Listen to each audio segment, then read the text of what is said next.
કોઈ પત્રકારોએ પણ નહોતું ધાર્યું કે કોઈ વિશ્લેષકોએ નહોતું ધાર્યું કે આવું પરિણામ આવશે। આ પરિણામથી એવું લાગે છે કે હવે ગુજરાતમાંથી લોકશાહીના વળતા પાણી થઈ રહ્યા છે અને કોંગ્રેસના પણ વળતા પાણી થઈ રહ્યા છે।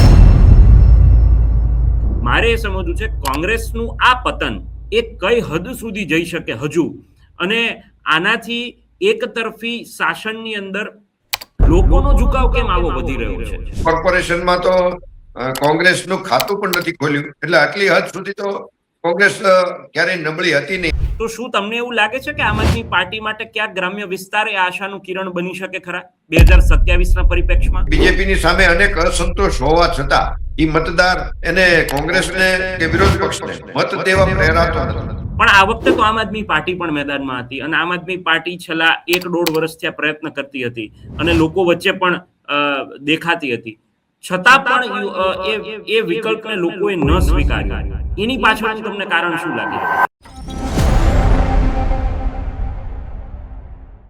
નમસ્કાર, હું છું ભૂમિત જાની, આપ જોઈ રહ્યા છો સત્યાર્થ મંથન। સ્થાનિક સ્વરાજ્યની ચૂંટણીનું પરિણામ એ ઓલમોસ્ટ હવે સ્પષ્ટ થઈ ચૂક્યું છે, અને જે ત્રિપાખ્યા જંગની વાતો ચાલતી હતી એ ત્રિપાખ્યા જંગની અંદર સીધી ટક્કર ક્યાંક ભાજપ અને આમ આદમી પાર્ટી વચ્ચે થઈ એવું ક્યાંક આ પરિણામ પરથી અત્યારે સ્પષ્ટ થતું દેખાઈ રહ્યું છે।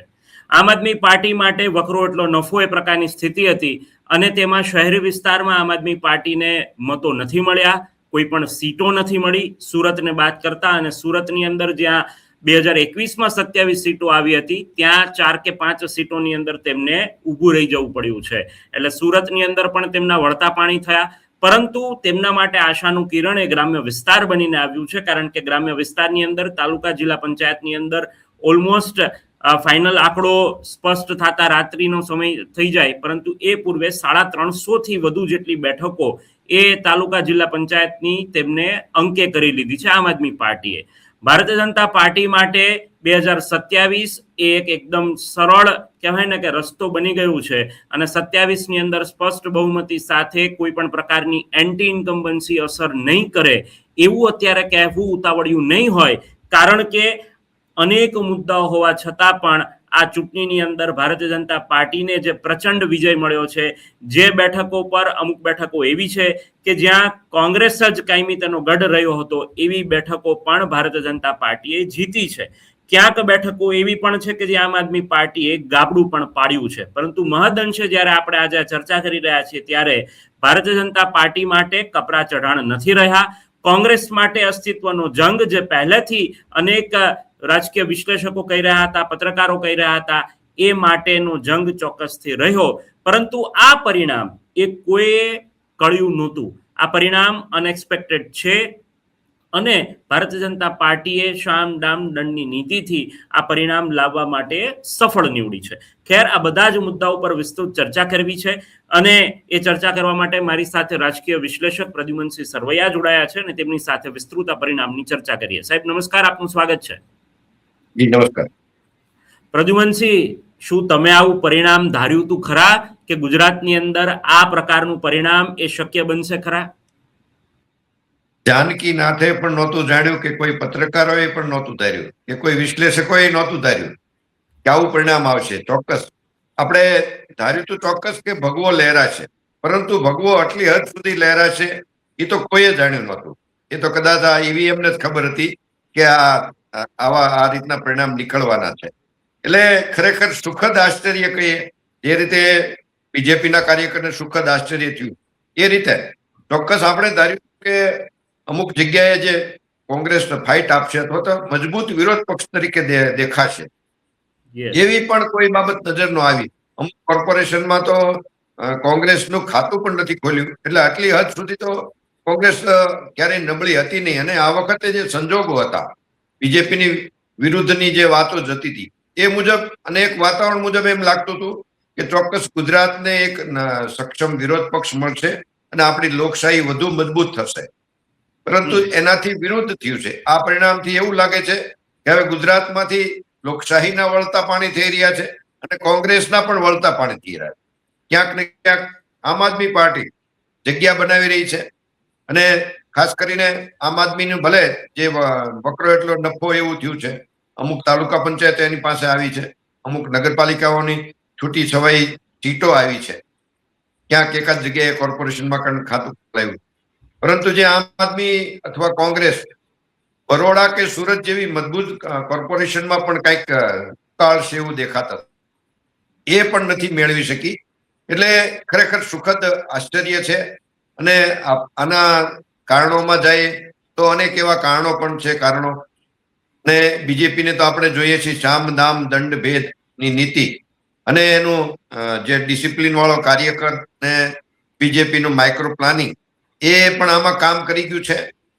અને સામે જયારે બીજેપીનો સિનિયર કાર્યકર કેટલા અસંતોષ વાળા હતા, નિષ્ક્રિય હતા, ક્યાંક ને ક્યાંક કોઈ વિરોધ કરતા હતા, એનું પરિણામ ખરાબ પરિણામ પાર્ટીને મળશે એવું ધારણાથી વિશેષ પાર્ટીને સારું પરિણામ મળ્યું. એટલે એ પણ એક સુખદ આશ્ચર્ય છે કે પોતાનો જ કાર્યકર જયારે સામે હતો, જેને અસંતોષ હતો, છતાં પણ વોટને વધારો થવો, સીટોની વધારે થવી, એ ખરેખર એક આશ્ચર્યજનક વાત છે. અને સાથે બીજેપીનું જે એક પ્લાનિંગ હતું કે 60 વર્ષથી વધુ ઉંમરના ઉમેદવારોને ટિકિટ ના આપી અને જૂના દાગી નેતાઓને જે એમણે બદલાવ્યા છે, પ્રજામાં અનેક અસંતોષ હતા, ખાસ કરીને ભ્રષ્ટાચારના હતા, સ્થાનિક પ્રશ્નોના હતા, અને ઉમેદવારો એના પ્રજાના પ્રશ્નોનો સામનો પણ કરવો પડ્યો, અનેક જગ્યાએ એમનો વિરોધ પણ થયો, છતાં એમાંનું મતપેટીમાં કાંઈ ના નીકળ્યું. એક આશ્ચર્યજનક લાગે કે મતપેટી ધાર્યા કરતા બમણી નીકળી કે એમ કહી તો પણ ચાલે. એટલે ખરેખર લોકશાહી પદ્ધતિ ઉપર કે આ જે કઈ ચૂંટણી પ્રક્રિયા ઉપર અથવા તો જે વિચારે છે આપણે પત્રકારો કે વિશ્લેષકો કે જે ધુરંધરો જે કોઈ વિચારે છે માસ્ટર લોકો, એનાથી પણ વિરુદ્ધ પરિણામ જયારે નજર આવ્યા તો ખરેખર સુખદ આશ્ચર્ય છે કે લોકશાહી ગુજરાતની એક નવા મોડ ઉપર આવી રહી છે. અને કદાચ લોકશાહી હવે તૃપ્ત થઈ રહી છે, ક્યાંક નાબૂદ થઈ રહી છે. વન સાઈડ પક્ષ પદ્ધતિ હવે પણ કદાચ આનાથી આગળના વર્ષોમાં આવે તો પણ ના નહીં. અને 2027 નું ફાઇનલ પણ કહી શકાય. અને બીજેપીને 2027માં તો હવે વધુ સીટો મળે. આપણે જે 156 પણ અતિરેક કહેતા હતા, આ પરિણામ જોતા હવે આવનારા સમયમાં કોંગ્રેસને ઉમેદવાર પણ ન મળે, કાર્યકરો તો નથી મળી રહ્યા, હવે તો એમાં પણ કાર્યકરોમાં ઘટ થાય. અને આપણે આશા રાખીએ કે આમ આદમીને જે થોડા ઘણા તે નગર પંચાયતમાં, તાલુકા પંચાયતમાં ચૂંટાણા છે, જે કોઈ બોડી આવી છે, એ પણ એમને કાયમ રહે, આમ આદમી એને સાચવીને રાખે અથવા તો રાખી શકે એવી શક્યતા ઓછી છે. કદાચ એમાંથી પણ બીજેપી ઘણાને ખેંચી લે છે, સામદામ દંડ ભેદથી અથવા તો ગ્રાન્ટ નહીં આપવાની ધમકીથી, એવા અનેક કારણો છે. એટલે ખરેખર આ વાત આશ્ચર્યજનક છે. અને આમાં ઈવીએમ ને પણ ભૂલાય નહીં એ પ્રકારનું આ ચૂંટણીનું વાતાવરણ રોલ ખરેખર ખૂબ જ આશ્ચર્યજનક છે. હાજી પ્રદ્યુમનસિંહ, તમે કહ્યું આશ્ચર્યજનક છે, બધા જ લોકો માટે આશ્ચર્યજનક છે, માત્ર તમે કે હું ચર્ચા કરી રહ્યા છીએ એટલા માટે નહીં. પરંતુ હવે આશ્ચર્યજનક છે એને સ્વીકારવા સિવાય આપણી પાસે કોઈ રસ્તો નથી. અને જ્યારે લોકશાહીની અંદર કહેવાય કે મૂળભૂત રીતે મતદાન થયું, મૂળભૂત રીતે લોકો ચૂંટાયા, લોકોએ જેમને મત આપ્યો એ ચૂંટાયા, જેમને મત નથી આપ્યો એ હાર્યા. આપણી પાસે અત્યારે આના સિવાય બીજું કોઈ એનાલિસિસ ના હોઈ શકે. પરંતુ મારે સમજવું એ છે કે કોંગ્રેસ માટે હવે કેટલા કપરા ચઢાણ. કારણ કે 2027 માટે અને જે પ્રકારે હવે આમ જો 2026માં આપણે અત્યારે વાત કરી રહ્યા છીએ ત્યારે ઓલમોસ્ટ 1.5 વર્ષ જેવો સમય બાકી રહ્યો છે, 1 થી 1.5 વર્ષ જેવો મેક્સ ટુ મેક્સ, કે જ્યારે 2027ની ચૂંટણી આવી જશે. તો આ ચૂંટણીની અંદર હવે કોંગ્રેસની સ્થિતિ કઈ પ્રકારે તમે જોઈ રહ્યા છો? આ માત્ર, અને હું તો તમને ત્યાં સુધી કહું પ્રદ્યુમનસિંહ કે ફેસબુક પર ગણગણાટ શરૂ થઈ ચૂક્યો છે. કોંગ્રેસના કાર્યકર્તાઓ, કોંગ્રેસ સાથે, કોંગ્રેસની વિચારધારા સાથે જોડાયેલા લોકોમાં પણ ગણગણાટ શરૂ થઈ ચૂક્યો છે કે કોંગ્રેસ ક્યાં કાચી પડી રહી છે અને ફરી પાછી એ રેસના ઘોડાના વાત ને એ આખી જે વાત છે તો ત્યારે સામે આવી રહી છે. મારે એ સમજવું છે કોંગ્રેસનું આ પતન એ કઈ હદ સુધી જઈ શકે હજુ, અને આનાથી એક તરફી શાસનની અંદર લોકોનો ઝુકાવ કેમ આવો વધી રહ્યો છે?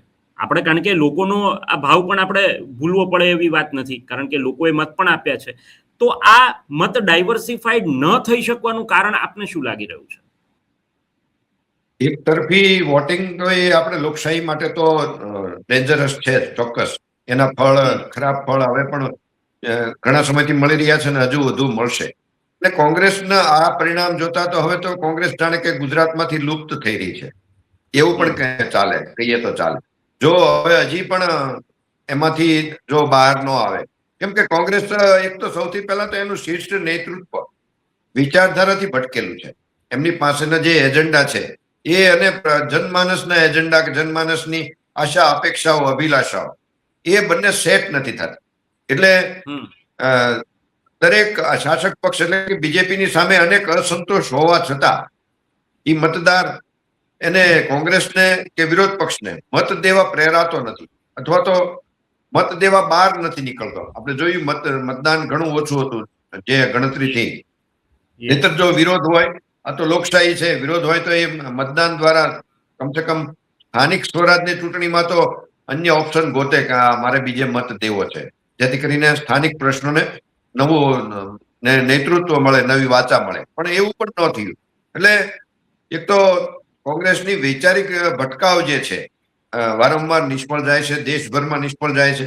એની શીર્ષ નેતૃત્વ જે છે એ પણ એની ફેવરમાં નથી. ક્યાંક મીડિયા, સોશિયલ મીડિયા કે જે કઈ આપણે મુખ્ય મીડિયા કહીએ એ પણ એક આખો ચોક્કસ પ્રકારનો પ્રચાર પ્રસાર કરી રહ્યું છે. અને કોંગ્રેસમાં કાર્યકરોની ભરતી નથી થતી. નવા યુવાનો જે કાર્યકરો હોવા જોઈએ, યુથની જે સ્થાન હોવું જોઈએ એ હજુ પણ નથી. જે કાંઈ છે એ વારસાઈ સંતાનો જે છે એ જ હજી આવી રહ્યા છે. એટલે એવી અનેક બાબતો છે. જેનજી જે પરિવર્તન થવું જોઈએ, જેનજીને અત્યારે જે સમય છે, મહિલાઓને જે બાબતમાં છે, હમણાં જ જે મહિલા તરફેનું જે બિલ સંસદમાં એનો વિરોધ કોંગ્રેસે કર્યો, એ બધું જ મતદાર પોતે વૈચારિક રીતે એની ઉપર ઇફેક્ટ થતી હોય છે. એટલે આવા અનેક કારણો છે કે જે લોકશાહી માટે મત લેવા માટે જરૂરી છે. એ બધી બાબતમાં કોંગ્રેસનો વૈચારિક ભટકાવ એ અંતે એના નાના કાર્યકરને કે એના નાના ઉમેદવારને ઇફેક્ટ કરી રહ્યો છે, જેના પરિણામો આપણે અત્યારે જોઈ રહ્યા છીએ. અને બીજેપીના પણ અનેક પ્રશ્નો છે, છતાંય એના આશ્ચર્યજનક આપણે પરિણામ ચોક્કસ ધાર્યા હતા કે કોર્પોરેશન સંપૂર્ણ રીતે બીજેપીની ફેવરમાં આવશે. પરંતુ ક્યાંક કે ક્યાંક જિલ્લા પંચાયત, તાલુકા પંચાયતમાં કોંગ્રેસ અથવા આમ આદમીને ક્યાંક મહદઅંશે સફળતા મળશે. ભલે કદાચ સત્તા માટેની પૂરતી સીટો ન મળે, પરંતુ મજબૂત વિરોધ પક્ષ થાય એ પ્રકારની સીટો ચોક્કસ મળશે એવું બધા જાણકારો પણ કહેતા હતા. પરંતુ એમાંનું કાંઈ ના થયું. એટલે ખરેખર એક વિચારણા સાથે આશ્ચર્ય પણ થાય અને આનંદ પણ, સુખ આનંદ પણ થાય કે ખરેખર દેશના, આપણું રાજ્ય એક જ વિચારધારાથી અત્યારે કનેક્ટેડ છે, એક જ લય ઉપર છે, એક જ ધૂન ઉપર છે. જોઈએ આગળ એના શું ફાયદા થાય છે. પ્રદ્યુમનસિંહ, આમ આદમી પાર્ટીની વાત કરીએ તો આમ આદમી પાર્ટીએ દમખમથી પ્રયત્ન કર્યો અને એ પ્રયત્નને લોકશાહીની અંદર નકારી શકાય તેમ નથી, કારણ કે આ જ સ્થિતિ વર્ષો પૂર્વે કદાચ તમારા સમયગાળા દરમિયાન, તમારી યુવાનીના સમયગાળા દરમિયાન કદાચ જે રીતે અત્યારે આમ આદમી પાર્ટીને કોંગ્રેસ ભોગવી રહી છે એવું ભારતીય જનતા પાર્ટી પણ ભોગવી રહી હતી. એ જ પ્રકારનો સંઘર્ષ છે ભારતીય જનતા પાર્ટી અને જનસંઘનો પણ રહ્યો. એટલે લોકશાહીની અંદર સંઘર્ષ તો હારજીત સાથે સંઘર્ષ બહુ લાંબો સમય સુધી રહે છે, કારણ કે માનસપટથી આખી વિચારધારાનું પરિવર્તન આવવું એની અંદર કોઈ એક ચૂંટણીમાં પરિવર્તન આવી જાય એવું શક્ય બનતું નથી. હું મૂળભૂત રીતે એ પ્રશ્ન પૂછવા માંગુ છું કે આમ આદમી પાર્ટી માટે આ કપરા ચઢાણ 2027માં કેવી રીતે જુઓ છો? કારણ કે ગ્રામ્ય વિસ્તારની અંદર કાઠું કાઢ્યું એવું આપણે નથી કહી શકતા, પરંતુ જે સ્થિતિ 2021ની અંદર આમ આદમી પાર્ટીની હતી તેના કરતા સ્થિતિ 2026ના પરિપ્રેક્ષમાં ઘણી ઇમ્પ્રુવ થઈ એવું કહી શકાય.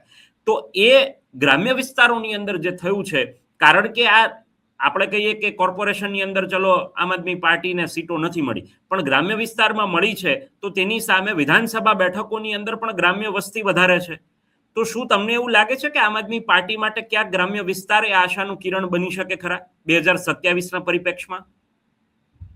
આમ આદમી પાર્ટીએ સુરતમાં જે પોતાના કોર્પોરેશનમાં જે સીટો હતી એ ગુમાવી છે, એન પ્રકારે ગુમાવી. છતાંય એની જે અત્યારે એનો દેખાવ છે આપણે ગુજરાતમાં, એ ચોક્કસ નોંધ લેવા જેવો છે. એમના માટે શરૂઆત સારી કહેવાય. હવે એના ભવિષ્ય ઉજળું પણ કહી શકીએ, પરંતુ એ સ્થાન હવે કોંગ્રેસના જે કઈ કાર્યકરો છે, હોદ્દેદારો છે, એમને સમાવીને પણ આમ આદમી પોતે મજબૂત થાય એવી 2027 સુધીમાં હજી એમની પાસે ચાન્સ ખરા કે આમ આદમી પાર્ટીના કાર્યકરોથી, નેતાઓથી વધારે મજબૂત બનાવવી. જે નેતાઓ છે એ પણ પાછા પક્ષ છોડી ના જાય એ પણ જોવાનું રહ્યું. અને આમ આદમી ખાસ કરીને એની પણ એક પ્રોબ્લેમ છે કે કેન્દ્રીય લેવલે તૂટી રહી છે. એનો પોતાનો પ્રદેશ દિલ્હી લેવલથી જે દેશ લેવલે છે એ ત્યાંથી તૂટી રહી છે. ત્યાં ક્યાંક અનેક અસંતોષ છે, ઇન્ટરનલ વૈચારિક ભટકાવ છે. એટલે ત્યાંથી પણ મજબૂત રહેવી એટલી જ જરૂર છે. એ મેસેજ પણ અહીંયા મતદાર સુધી જતો હોય છે. એટલે એવો જ પ્રશ્ન છે ગુજરાતમાં આમ આદમીના મુખ્ય નેતાઓ. એના પણ જૂના નેતાઓ છોડી રહ્યા છે. જે હોવા જોઈએ અને વધુ નેતાઓ એડ થવા જોઈએ. એના બદલે થોડું ઉલટું થઈ ગયું છે. પરંતુ આ પરિણામ પછી ચોક્કસ કદાચ આમ આદમીમાં આત્મમંથન થાય, નવા કાર્યકરોની ભરતી થાય, નવા કોંગ્રેસના જે સારા લોકો છે એની પણ કદાચ આમ આદમીમાં ભરતી થાય કે આગમન થાય અને પાર્ટી એક વિરોધ પક્ષ તરીકે નવી આશા બંધાય, પ્રજાને પણ વોટ દેવા માટેની કદાચ પ્રેરણા મળે તો એક લોકશાહી પદ્ધતિ જે રાજ્યમાં જળવાવી જોઈએ એ જળવાય. બાકી હજી 2027 આ 2029 સુધી આ પરિણામ સુધી મુજબ એવું દેખાય છે કે ભાજપની માટે હવે કોઈ હરીફ છે જ નહીં. એવું કહીએ તો પણ વધુ નહીં લાગે. પ્રદ્યુમનસિંહ, તમે જે વાત કહી કે 2029 સુધી આ જ રીતે જો પરિણામ આવતા રહ્યા તો ભારતીય જનતા પાર્ટીનું કોઈ હરીફ નથી એવું લાગી રહ્યું છે. તો હું એ પ્રશ્ન પર આવું કે આજ જનતા એ પહેલા એવું કહી રહી હતી કે યોગ્ય વિકલ્પ નથી, કોંગ્રેસમાં કોઈ એવા નેતાઓ નથી કે જેને મત આપી શકાય, કોંગ્રેસનું સંગઠન નથી, કોંગ્રેસ એ દેખાતી નથી, આવું વારંવાર લોકમુખે ચર્ચા થતી. પણ આ વખતે તો આમ આદમી પાર્ટી પણ મેદાનમાં હતી અને આમ આદમી પાર્ટી છેલ્લા 1-1.5 વર્ષથી આ પ્રયત્ન કરતી હતી અને લોકો વચ્ચે પણ દેખાતી હતી. છતાં પણ એ વિકલ્પને લોકોએ ન સ્વીકાર્યો. એની પાછળનું તમને કારણ શું લાગી રહ્યું છે? આ વખતે પહેલી વાર આપણે એક તો બીજેપી નો વિરોધ થતો જોયો. અનેક સોસાયટીઓમાં, અનેક ગામોમાં, અનેક બૂથ ઉપર ક્યાંક ને ક્યાંક એનો વિરોધ થતો જોયો. એનો ફાયદો વિરોધ પક્ષ ન લઈ શક્યા. અને સૌથી વિશેષ આમ આદમી આ વખતે સક્ષમ જણાઈ રહી હતી, દેખાતી હતી. પરંતુ સાથે સાથે કોંગ્રેસ પણ લડી રહ્યો હતો. એટલે બંને આમ આદમી અને કોંગ્રેસ બંને લડતા હતા અલગ અલગ, જેનો ફાયદો બીજેપીને થયો છે. જે બંનેના વોટ ડિવાઈડ થયા છે એટલે બીજેપીને મોટો ફાયદો થયો છે. જો આમ આદમી અને કોંગ્રેસ એક સાથે લડ્યા હોય તો સીધો બીજેપીને ઇફેક્ટ થાત. કારણ કે આપણે જોઈએ છીએ રાજ્યમાં લગભગ ત્રીજો પક્ષ ચાલ્યો નથી. ત્રીજો પક્ષ હંમેશા શાસક પક્ષને ફાયદા કર્યો છે. એટલે જો બંને એક સાથે લડ્યા હોય તો કદાચ પરિણામ આનાથી થોડા વિશેષ આવે. પરંતુ એ શક્ય બને એવું લાગતું નથી. એમની ઉપરના નેતૃત્વ બંને એક સાથે બેસી શકે એવું લાગતું નથી. હવે આમ આદમી માટે તો હવેનો સમય જે કાર્યકરોનો કે જે નવા નેતાઓની ભરતી કરવી કે વૈચારિક રીતે ભટકાવ ન થાય ને પ્રજાના પ્રશ્નોને શું જરૂર છે એ મુજબના પ્લાનિંગ મુજબ જો ગુજરાતમાં થોડો સક્રિય થાય તો જે છે એનાથી કદાચ બેટર પરિણામ ભવિષ્યમાં એમને મળી શકે છે. જી ચોક્કસથી પ્રદ્યુમનસિંહ અમારી સાથે જોડાયા અને વિસ્તૃત ચર્ચા કરી એ બદલ આપનો ખૂબ ખૂબ આભાર. તો આ હતા પ્રદ્યુમનસિંહ સરવૈયા કે જેમને રાજનીતિક રીતે જે પરિણામો આવ્યા છે તેનું તેમને વિશ્લેષણ રજૂ કર્યું છે. જે પરિસ્થિતિઓ છે અને જે પરિણામ આવ્યા છે, પરિણામથી એક વાત સ્પષ્ટ છે કે ગુજરાતની અંદર ભારતીય જનતા પાર્ટીનો દબદબો યથાવત રહ્યો છે અને ભારતીય જનતા પાર્ટી જે પ્રકારે વિકાસની રાજનીતિની વાત કરે છે એ લોકોને ક્યાંક અત્યારે ટચ થઈ રહી છે અને લોકો એ વિચારધારા પર એક તરફી શાસન સોંપવા માટે પણ તૈયાર છે. કારણ કે આ મતદારોનો મિજાજ છે અને પરિણામ એ કોઈ પણ વ્યક્તિએ સ્વીકારવું પડે. લોકશાહીની અંદર મજબૂત વિપક્ષ હોવો જોઈએ, પરંતુ ગુજરાતની જનતાને એવું નથી લાગી રહ્યું, એ પણ વાત સ્વીકારવી પડે. જો ગુજરાતની જનતાને એવું લાગતું હોત કે યોગ્ય વિપક્ષની પણ જરૂરિયાત છે તો કદાચ આ વખતે યોગ્ય વિકલ્પ હતા અને એ વિકલ્પે પ્રયત્ન પણ ભરપૂર કર્યા હતા કે એક મજબૂત વિપક્ષ એ ગુજરાતની અંદર આપવામાં આમ આદમી પાર્ટી એ સફળ જાય. કોંગ્રેસે પણ એટલા જ પ્રયત્નો કર્યા હતા, એડીચોટીનું જોર લગાવ્યું હતું, પરંતુ ક્યાંક કોંગ્રેસ માટે એ કહેવાય ને કે અસ્તિત્વનો જંગ જ રહી ગયો. કારણ કે જે બેઠકો મળી રહી છે અને જે બેઠકો અમુક જગ્યાએ કોંગ્રેસે મેળવી છે તે બેઠકો પણ કોઈ બહુ મોટા માર્જિનથી જીતી હોય તેવું નથી. એટલે ચોક્કસથી કોંગ્રેસ માટે તો અસ્તિત્વનો જંગ જ કહેવાશે. આમ આદમી પાર્ટી માટે આશાનું કિરણ હતું. એ આશાનું કિરણ એ થોડું એને 2027 માટે એક રોડમેપ તૈયાર કરીને જો ચાલે તો કદાચ એને સારી એવી સીટો મળી શકે એ પ્રકારનું વાતાવરણ જો આવનારા દિવસોની અંદર 2027ની ચૂંટણી પહેલા બનાવી શકે તો એ મેળવી શકે. અન્યથા જે પ્રકારની સ્થિતિ છે તે જોતા એવું લાગી રહ્યું છે કે બિનહરીફ થયા એનો આક્રોશ પણ લોકોમાં હતો, પરંતુ એ મતપેટીઓ સુધી ના પહોંચ્યો. ભારતીય જનતા પાર્ટીની અંદર ડખા પણ ચાલી રહ્યા હતા, જુવાડ પણ કાર્યકર્તાઓની અંદર હતો, અને જે નવા કાર્યકર્તા કે જૂના લોકોને ટિકિટ રિપીટ કરવામાં આવી કે જે કાંઈ બધું થયું હતું તેના કારણે પણ અંદર કાર્યકર્તાઓનો અસંતોષ હતો. એ બધું જ ઉડીને આંખે વળગ્યું, એ બધું જ બહાર આવ્યું, છતાં પણ ભારતીય જનતા પાર્ટીનો દબદબો યથાવત રહ્યો છે. આ સંગઠનની તાકાત છે. આ સંગઠન જે ગ્રાઉન્ડ લેવલ પર કામ કરે છે તેનું આ ફળશ્રુતિ છે. આ જ સ્થિતિ કદાચ વર્ષો પૂર્વે મેં પ્રશ્નમાં પણ પ્રદ્યુમનસિંહ સાથે વાત કરી એમ કે આ જ સ્થિતિ વર્ષો પૂર્વે ભારતીય જનતા પાર્ટીની હતી કે જ્યાં કોંગ્રેસનો દબદબો એ ગમે તે કરે એ તોડી નહોતા શકતા. એ સ્થિતિ પર આજે કોંગ્રેસ છે. આમ આદમી પાર્ટી માટે તો વકરો એટલો નફો, આ પ્રકારની સ્થિતિ અત્યારે જોવામાં આવી રહી છે. આપ આ સમગ્ર મામલે શું ઈચ્છી રહ્યા છો? આપને શું લાગી રહ્યું છે? આ પરિણામ સંતોષકારક છે કે નહીં? અને આ પરિણામને લઈને એ ગુજરાતના મતદારોને તમે શું મેસેજ આપવા માંગો છો? કારણ કે લોકશાહીની હત્યા, લોકશાહીની હનન, આવા પણ અનેક આક્ષેપો થયા, આવી અનેક વાતો થઈ, અને મજબૂત વિપક્ષ લોકશાહીમાં જરૂરી છે એવી પણ વાત થઈ, પરંતુ એન કેન પ્રકારે એ આ પોસિબલ નથી બન્યું. એટલા માટે તમને શું લાગી રહ્યું છે? કમેન્ટ બોક્સની અંદર આપનો પ્રતિભાવ આપવાનું ભૂલશો નહીં. ફરીથી મળીશું આ પ્રકારના સમાચારો સાથે. ત્યાં સુધી આપ જોડાયેલા રહો સત્યાર્થ મંથન સાથે. અત્યાર બસ આટલું જ. મને આપશો રજા. નમસ્કાર. સત્યાર્થ મંથનની યુટ્યુબ ચેનલ સબસ્ક્રાઇબ કરવાનું અને બેલ આઇકોન પ્રેસ કરવાનું, સાથે જ સત્યાર્થ મંથનનું ફેસબુક પેજ લાઇક અને ફોલો કરવાનું, અને ઇન્સ્ટાગ્રામ પેજ સાથે જોડાવાનું પણ આપ ચૂકશો નહીં. અત્યારે બસ આટલું જ. મને આપશો રજા. આપ જોડાયેલા રહો સત્યાર્થ મંથન સાથે. નમસ્કાર.